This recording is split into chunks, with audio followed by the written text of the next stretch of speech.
Check out this one student, though. Obviously, she's one of the ones who's been disciplined for her action on campus. And here she is playing the hard done by martyr. I have family coming in who I have to let them know to, not come to my graduation ceremonies. I'm just disappointed. I mean, I'm a 2020 high school grad, so I wasn't able to walk then. And so, here it is. I'm not able to walk now. I was doing what I believed was right, and I still believe it to be right. I would stand up for the cause again. So much harm has been done to all of those people already. I am safe. I am fine. I might not graduate, and that might harm future job prospects and stuff like that, but I'm not I'm not like in physical danger. I think there's a few more things than that harm your job prospects, young lady. But how do you like this? Someone's actually being disciplined for acting as a massive destabiliser on their entire campus, and now she's the one that's badly done by, and this is just so horrible. But she'd do it again for the cause that she clearly knew very little about. She was just like, terrible things have happened to these people, and on October 7th. They really did. Terrible, terrible things happened. You mentioned that Australian university students are watching what's happening in America and being encouraged.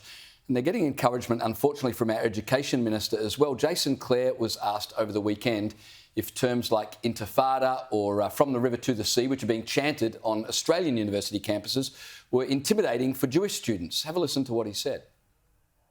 Claire, on your previous point, though, about intimidation and anti-Semitism, calls like from the river to the sea or calls like intifada, do they rise to the standard? I've seen people say that those words mean the annihilation of Israel. I've seen people say that it means the opposite. I've seen people say that they're slogans that Israeli political parties have used here. What I'd say is this. What I want all Australians to be arguing for, to be calling for, is a two-state solution. So the Education Minister doesn't know that intifada means a violent uprising, particularly against Israel. He's heard people say this, he's heard people say that, but he himself, he's just kind of clueless about it. Well, today there was a press conference with Jason Clare standing right beside Anthony Albanese, and Anthony Albanese was asked what he thought of those slogans, and he appeared to slap down his Education Minister. It is a slogan that calls for opposition to a two-state solution. My position is very clear, and the government's position is clear, and it's been a bipartisan position for a long period of time. It's interesting how uncomfortable the Prime Minister looked being asked that question, and he didn't answer it directly. It's a call for opposition to a two-state solution rather than the more simple and direct answer that intifada is a call for a violent uprising against the Jews, and clearly it's wrong.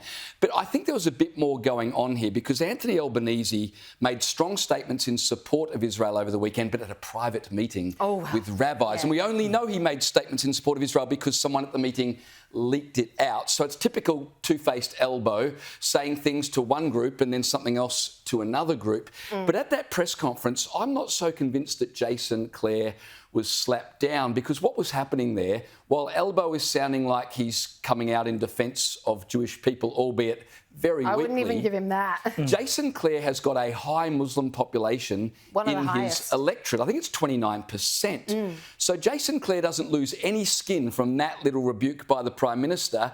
The Prime Minister is seen to take somewhat of a stand for Israel, and Jason Clare stands there having satisfied a large majority of people in his electorate for having made the comments he did.